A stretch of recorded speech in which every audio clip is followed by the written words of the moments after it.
Hello everybody and welcome back to GamingOnCaffeine. My name is Isaac and we are back for episode 6 of Hypovolemia. Last episode we set up our mechanism pump outside in the massive ocean of life essence, which is now being automatically pumped right back round into our blood altar over here so that we don't have to go out and refill that tank every 5 minutes. And at the end of last episode we started looking a little bit into Mine Factory Reloaded. Now, at the very end of last episode I was talking about getting some more power to actually get these things up and running, and the best way that we know right now of getting more power is using some more blood dynamos. Now, at the very end of last episode, I said I was going to go away, I was going to make some more lava buckets using the same method that we've been using all the time up until now. I was going to get some buckets of life essence, put them in the altar, wait until they turned into lava, and then craft them up with some sand into some redstone blocks. But before I got around to doing that, somebody in the comment section pointed out that there is a much easier way for me to get a ton of lava, and that is in fact by grabbing our portable tanks here, going through to the nether, putting them into bucket mode like so, shift and M,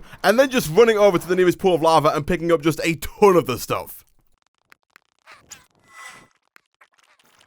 And boom, we now have the equivalent of 28 buckets of lava in these tanks right here. I do need to make sure it's not in bucket mode. Let's get rid of that. Stick it back down. Do the same thing with this one. Stick it down as well. We now have 28 buckets worth of lava without having to use the blood altar whatsoever, which is fantastic. I did go ahead and make a little bit of sand between episodes, but one of the first things that I do want to work on today is getting a system set up so that we can make sand a lot easier, because right now the way that we make sand is by grabbing ourselves these skeleton skulls out here, which we have to harvest manually from like the environment. We have to go around and get some of those bones, and then we put them in the altar, wait for them to turn into dirt, then into gravel, then into sand, and that's pretty tedious. It takes a little while, and there is a faster way we can do it, and that faster way is using the crusher, because the crusher, which is a block from mechanism, allows us to turn cobblestone directly into sand with just a little bit of power. So to make this, all we need is some redstone, some lava, which thankfully we now have, one steel casing, which is some more iron gears and some more steel ingots, as well as 2 basic control circuits. So between episodes I did get a little bit more steel dust up and running.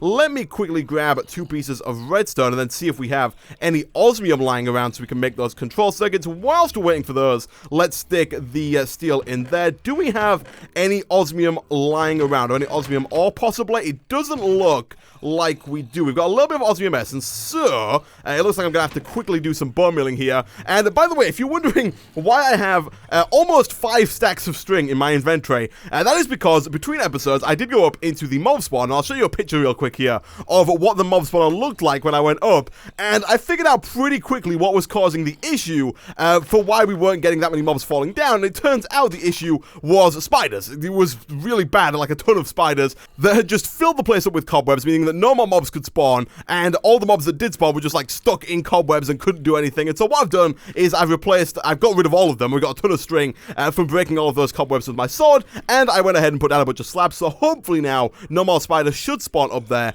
and you'll see it's paying off already because we've got quite a few more mobs down here for us to use with our sacrificial dagger, which is pretty cool. But let's go ahead and do something like that. Smelt this up, I guess, over here. That's going to get us 2 osmium ore, and I think that means we're pretty much good to go. We have almost everything else. Let's go ahead and make the steel casing here. We do have quite a lot of iron gears. I do intend to use quite a lot of iron gears this episode. You'll also notice I made some more rubber. We are going to use that as well. Let me quickly throw that in here and put some of this gold back over there.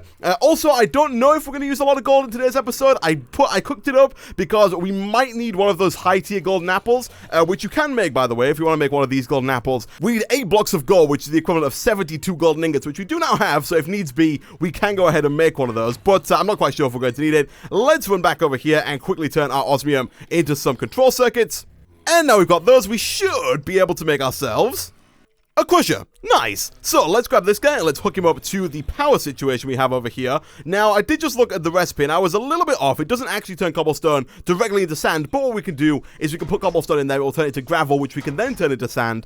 You might not think that this is as good of a way of doing it as using the blood altar over here, because we have a nice unlimited source of blood, but the blood altar is pretty slow, and especially with the current rate at which we pump life essence into the blood altar, we can only pump in at 20 millibuckets per tick, which is not very fast. It's actually a lot easier for us to do it over here in the crusher. However, However, by the end of today's episode, we will hopefully have addressed the issue of speed when pumping blood into the blood altar, but that is for later on. For now, what I'm going to do, guys, I'm going to go away. I'm going to wait for this to turn into a bunch of sand. I'm going to use that sand to make a bunch of redstone blocks, and I'm going to use those redstone blocks as well as a few more blood altars to make some more blood dynamos. And I'll be back in a second. Also, I'll probably make some more of these mechanical pipes.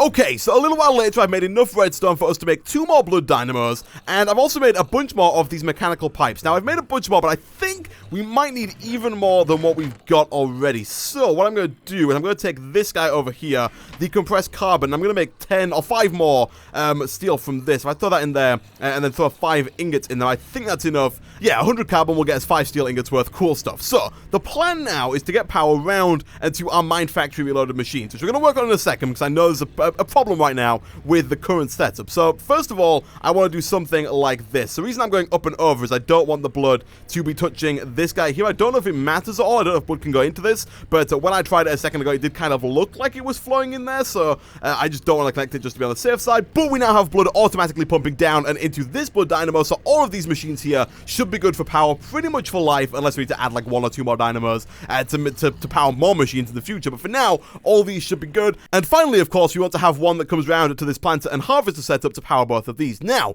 some people in the comment section of the last episode did actually point out that we don't need the planter if we're going to be growing magical crops, because the way that AgriCraft works with Mine Factory Reloaded is if we put down the AgriCraft crops, which we have to do, by the way, in order to plant the Mine Factory Reloaded seeds, when the harvester harvests those seeds, it does it like we do over here. It doesn't actually pick up the seeds, it just picks up the essence. So, for example, this one over here is fully grown, so if the harvester was to harvest it, it would simply emulate me right-clicking and just take the essence away and leave the seeds there until they grow again, and then repeat that process over and over and over again. So we don't actually need a planter to plant the seeds back down, because first of all, there are no seeds in circulation, and the plant never gets broken and never needs to be replanted. And so, for magical crops, we don't actually need a planter. So what I've decided to do is, this farm here is not going to be a magical crops farm. Instead, I'm going to use this as a tree farm, because out of all the things that we're going to farm today, I'm going to farm trees, I'm going to farm magical crops, and we're going to farm Oreberries, all with harvesters from Mine Factory Reloaded. The only one that actually needs a planter is a tree, because obviously a tree, when it gets cut down, it gets cut all the way down, and then saplings need to be put back in to grow again. So, we've got a bunch of saplings on us. I'm going to put a bunch of saplings into here. We're going to get rid of both of these, and we're just going to put saplings in there like so. We're going to put the blood dynamo, I guess, somewhere like here. Maybe we might move that in a second, because we don't have that many universal cables, and of course the cable does need to power both the harvester and the planter here. That's the planter. Let's see if we can get this to work. So we need that there, that there, that there. If this could turn around, that would be grand. Oh, it can. But it can only, it can turn around, but it can only turn around this way, apparently. In that case, it looks like we're going to need 1 more wire to make this work. So what I think I'm going to end up doing is getting rid of this and then moving both of these 2 machines. Can I, like, shift right-click these off? I can't. I was hoping that I could maybe, like, it looks like I'm changing the output mode. I'm not quite sure what's happening there, but I guess I can't shift right-click them out like you would with a wrench. So I guess I'll just break both of those and stick them down for now here and here, and then we'll use this brand new basic universal cable, and we'll do something like, we could put it there. It's not the greatest place to put it, if I'm being fair. We should probably, in fact, actually move this back one, and then put this, just to maximize the efficiency of the planter and harvester setup and get the most trees possible. So I'll put you down right about there, and that's hooked up automatically. Nice. So all we need to do now, of course, is go ahead and run this through, and what I'll do is I think I'll go up and over again. So where does that go through? We'll pump it through there. I do want to make these walls a little bit taller, because right now they're not the tallest they could be, but we'll have this come along, like so, and down, and boom. These guys should now be getting power of some kind once we get ourselves a lever and actually turn that thing on, which is something I completely forgot about. But I think we have some sticks lying around. Even if we don't, we've got these oak wooden planks. Let's go ahead and turn those into some sticks, and let's quickly craft that into a lever. Cool stuff. Let's throw that down behind our blood dynamo, and boom. These guys should now be, there we go, there we go. I don't think that the trees actually need this thing of water in the middle actually either, so we'll go ahead and get rid of that as well, and that should become a the planter should plant a sapling there as well. Cool stuff. And of course, all we need to do now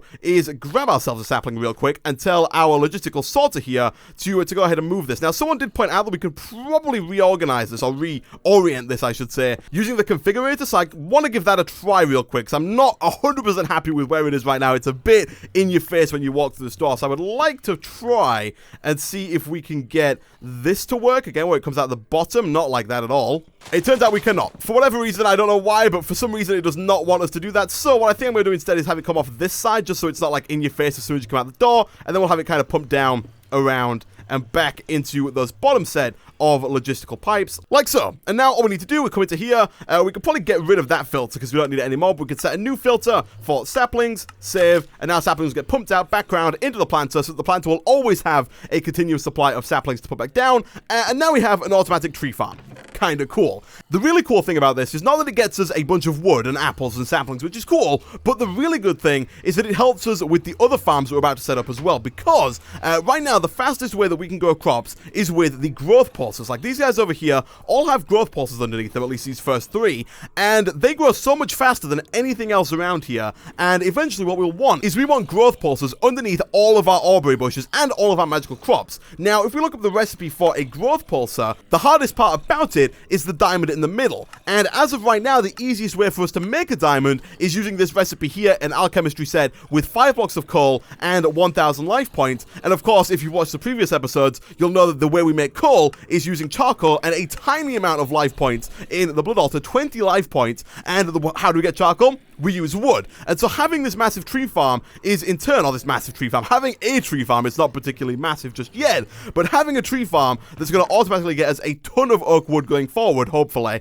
is in turn going to result in more of those growth pulses, which in turn is going to result in faster growing crops throughout. Now, I don't know if growth pulses work on trees. If they do, we might want to invest in putting a few of them underneath the saplings here. I'm not quite sure, but we'll look into that in the future. For now, what I want to do is I want to set up 2 more of these little farms, but of course, this time without the planter, because we don't need the planter for the Oreberry bushes or for the magical crops. So, just like before, we're going to have the same area here, a little 3x3, because that's the maximum that a default planter can do. We can make them bigger with upgrades, which we probably will start to look into in the near future here, but for now, let's just go ahead and put one of these down either side of this thing, like so. Then, once that's done, all we need to do is get ourselves 2 more harvesters, which, thankfully, now we've got a bunch of raw rubber over here. Shouldn't be that hard. We do need a bit more, so I'll let that smelt up. But whilst we're waiting for that, we should be able to make one of them fairly easily, and that's not at all how that's done. It's done like this. We'll take those. We already have the iron to make the shears, so let me go ahead and make 2 of those, like so. We'll take you,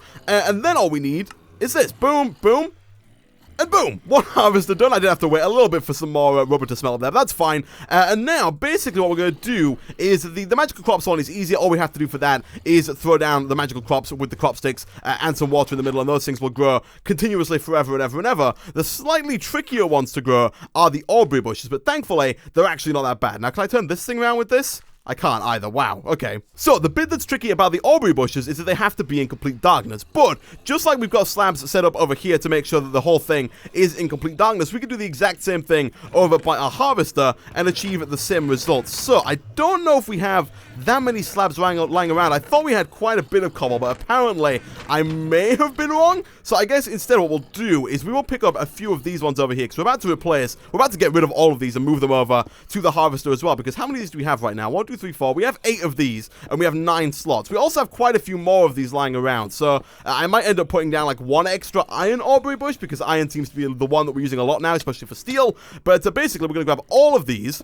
And once we've got all of the slabs, all we have to do is put them around in the same fashion we did before, but this time in like a big 3x3 area instead of just in a 1x1 area. And exactly the same as before, we just put them on top as well, like so. Not like that, but just like this, all around, and it creates complete darkness, which we can now use to grow our Oreberry bushes. And just like they do with saplings and with magical crops, the harvester will harvest all of the stuff within there, which is pretty cool. So once we've got this set up, all we need to do is throw down our Oreberry bushes underneath, just like we would normally, like that, and like that. And as you'd expect, just like with the planter over here and the one for magical crops, it works exactly the same way once it's full and once it's got its like iron Oreberries or gold Oreberries or whatever the Oreberries they are. Once they are on there and ready to be picked, the harvester will pick them, dump them into a chest behind here, which we'll make in just a second. And this means we've basically automated our Oreberries here. We don't have to worry about harvesting these anymore. This thing will do it for us. And so all we have to do is every so often come back over here, check the chest, grab some stuff out of it, go smelt them up, and we have our ingots, which is pretty cool. And obviously in the future, once you get some more automation going, once we possibly get some applied energistics up and running, we can automate that process as well. We can have all of the stuff just taken straight from the chest, smelted, and then put into our inventories, which is pretty cool as well. I will put one of these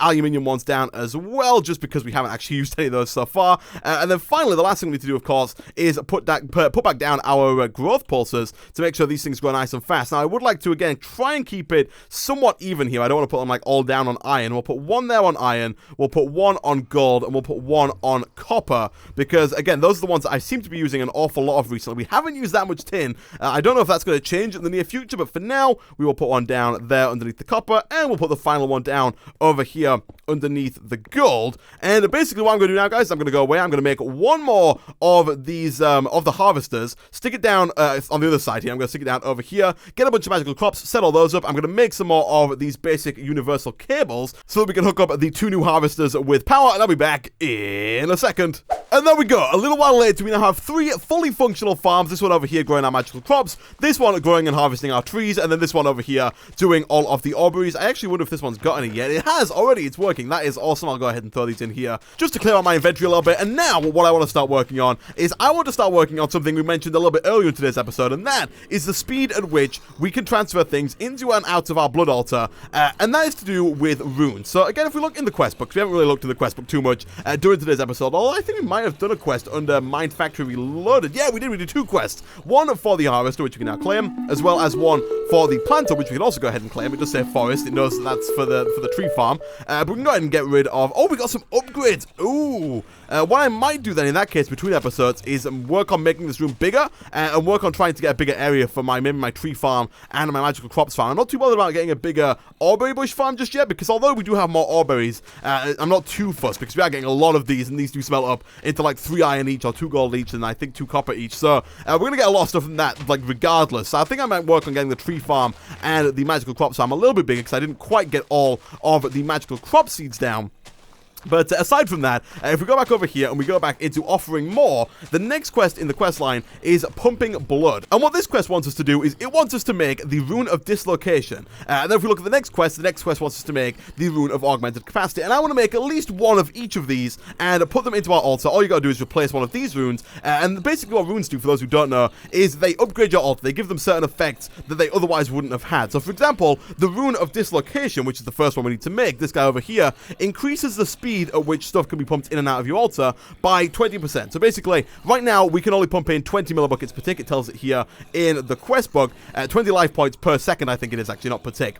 But basically, if we put down a rune of dislocation, we should be able to pump in 24 life essence a tick, which might not sound like a lot, but that effect's stacked. So the more of these you have, the larger that number gets. So the first time you get like 4 extra life points per second, after that you get like 5, after that you get like 8, and it stacks up and stacks up and stacks up the more of these you have. Unfortunately, these are pretty expensive, at least to start with here. So to make the rune of dislocation, much like to make the rune of augmented capacity, it's 4 stone, 3 buckets filled with water for making the rune of dislocation, 1 imbued slate, which is probably the hardest part, which is a reinforced slate in a tier 3 altar with 5,000 life points. A reinforced slate is a normal blank slate, which we've made before now, in a tier 2 altar or a tier 3 altar with 2,000 life points. And then finally, we need a blood orb. Unfortunately, the blood orb that we have over here is not good enough already. I know we only made this last episode, but we need a better blood orb if we want to be able to make these runes. In fact, we need the magician's blood orb, which is made again in a tier 3 altar, this time with 25,000 life points, which is why at the beginning of the episode I said I don't know if we're going to need all of this gold, but we might. I don't think we are, just because of the fact that we have so many mobs here. So what I think I'm going to do here is I feel like I want to make one of these apples just to be on the safe side, although You know what? We will do. We'll make one of these apples just in case stuff goes bad, because this thing does only hold 10,000. Although we do have a lot of mobs in here, I think this dagger is going to break pretty soon. And so what I'm going to do is I'm going to grab an apple out of here, and we're going to make one of those higher tier golden apples. And if we get close to like the bottom there, if it gets close to running out, and we don't quite have enough stuff, we can go ahead and eat it. It is a lot of gold. You might even consider it a waste of gold, but we do have our now automated farm making us gold, and so hopefully we can get this back pretty quickly. But we'll take this. We should probably eat some normal apples just to be on the safe side as well. And people did point out that you can, in fact, I can't fit through there, okay? You can, in fact, put normal saplings into the blood altar and turn them into apples. So let me quickly just grab a few of the saplings out of here. We don't really need 40 backlog there, especially for a farm that can only plant 9 at once. But if we grab all of these and just stick them down into the altar diviner over here, it should get us 20 apples almost instantaneously, which is pretty cool. So now we can go ahead and eat those. And now, the final thing we need, of course, is the block of gold itself to turn into the new blood orb. So, let's grab 9 more of you. We've used like over a stack and a half of gold. Jeez. Let's do something like that, and let's see if this works. I'm going to put that in there, and we're going to see if we can get this up to where we need it to be. So I can kill these every so often. We can keep an eye on the life point counter. Let's see if we can get this thing working. Boom, there we go. We didn't have to use our apple after all. We had more than enough mobs, as you can see, by the mess of drops that we've got on the floor here. Let me quickly do, I was going to say a bit of an inventory dump, but geez, our chests are filling up rapidly as well. Also, I did install InventoryTweaks between episodes, for those who are wondering. So now, I can organize my inventory quite nicely, and we can also organize the chests as well, which is pretty cool, because we had a lot of stuff before that was kind of, we had like iron here, and it wasn't stacking, and it was just kind of wasting space. And so I did install InventoryTweaks. I'm also going to put some stuff into this chest, although I did pre-assign it to farming. I just got too much stuff. We need to make some more chests. I'll look at getting an AE system at some point soon, but we now have this guy over here, the new blood orb, and now all we need to do is we need to make ourselves at least 2 of these imbued slates, so we can make 1 rune of augmented capacity as well as 1 rune of dislocation. So what I'm going to do is I'm going to grab, I think, some of the runes that we have in here. Yeah, we got some as rewards for quests. So we need 7,000 per rune here, which is actually quite a lot in the grand scheme of things. We currently have 7,000 in the altar, and so if I was to go ahead and throw one of these in here, it should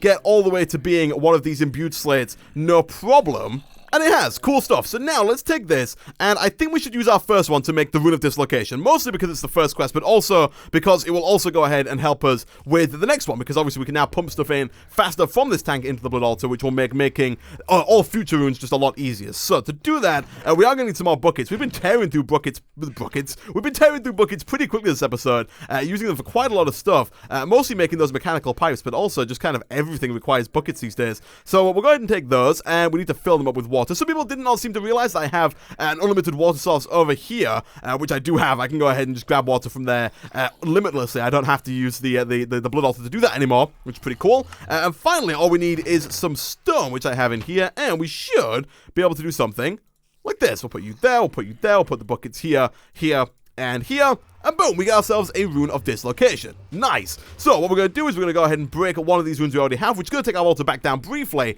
to a tier 1 altar. But once we put that back in, it jumps right back up to a tier 2 altar. And if you look at the top there now, it is going up by slightly more. It went from 40 to 64 to 88. It's going up by 24 now instead of going up by the default 20. So the life points are going in ever so slightly faster again. The first one is a really small like increment, but as you get more and more of them, the effect does stack and you get more and more life points going in pretty quickly there. So that's kind of cool. And that is another quest done, so we can go ahead and claim that, which gives us some more blank slates. And how many life points do we currently have in the altar now? We have 3,000, which is not quite the 7,000 that we need. So let's quickly do some more of this. Let's not kill ourselves. Let's kill some more creepers, zombies, and stuff like that. We're now at 5,000, which is still not quite there. There's our 7,000. Let's put the rune in. And there we go, we've now got our second imbued slate, which of course means that we can go ahead and do the exact same thing again. We can put you in there, we can put stone in the corners, this time we can put empty buckets in, and we get ourselves the Rune of Augmented Capacity. You'll notice that time it actually used the buckets, whereas with the Rune of Dislocation, it just wanted the water and not the actual buckets themselves. And basically what the Rune of Augmented Capacity does is it increases the capacity of the altar, I believe by 2,000 every time. And so what I'm thinking here is I'm going to have Runes of Dislocation on these middle blocks, and then Runes of Augmented Capacity, at least for this first tier, on these outer blocks. So again, we'll get rid of one of these, take it back down to a tier 1 altar, put it back down, and it now has a capacity of 12,000. So, the idea now is that we need to get quite a lot more of these so that our altar can take all the life points in much, much faster and can hold a lot more life essence. Because, of course, if it can hold more, we can guarantee things are going to work. Like with that block of gold that we just crafted into a blood orb, if the blood altar had a capacity of 25,000 to start with, we wouldn't have had to have worried about making this apple because we know we could just wait until it fills up to 25,000 and then go ahead and put it in. And so having more capacity is also pretty useful as well. But with that, guys, I'm going to end this episode of Hypovolemia there. As always, thanks for watching. If you did enjoy the video, be sure to like. Between episodes, I will try and upgrade the size of these farms a little bit. The tree farm seems to be doing pretty well already. We should look into getting rid of this sludge because, for those who don't know, sludge in a harvester does make it much, much slower. You can hear right now it's not going anywhere near as fast as it was at the start of today's episode. And these magical crops also desperately need some growth pulses, so we should start to look into making some more of those with the oak that we're getting here to make these grow a little bit faster. Also, we need to look into expanding our magical crops as well, so we can start to grow pretty much everything within the game and not have to worry about using the altar for a whole lot of stuff. But yeah, I'm also, if you're worrying about these tanks, the reason these portable tanks are here is I'm trying to drain them out of blood. If anyone knows how to empty a tank, like if I can like shift click it or like press Q or something and empty the tank, that'd be cool, because I'd like to empty these out and use them as lava tanks. I want to get a nice stack of lava going. I'll probably go back to the nether between episodes and get a nice load of those going. And also, one more thing that I do want to address before we end today's episode. When I went to bed in the last episode, some people noticed that things like this show up. It looks like I've been cheating massively. I have not, trust me. The way that this works is that if I log into a testing world, because I test some of my stuff in, that's not the right world, I test some of my stuff in a test world to see if it works, and for some reason, if you test stuff, if you cheat stuff in the test world, it carries over in like the chat. I'm not quite sure why, but you'll see here I have some tests of stuff that I want to run. I was testing my Oreberry setup and stuff like that, and if I cheat a bunch of stuff in over here, you can see I've just cheated in a factory and an injecting factory, and then I come back to my normal world here, it'll say that I've cheated them in. Don't worry, I'm not cheating any stuff in this save here. Everything here has been done legit. It just seems to carry over from other saves. I'm not quite sure why, but that's beside the point. Anyway, thanks for watching. If you did enjoy the video, as always, be sure to hit like. It really does help out a lot. Leave a comment down below, and I will see you guys next time.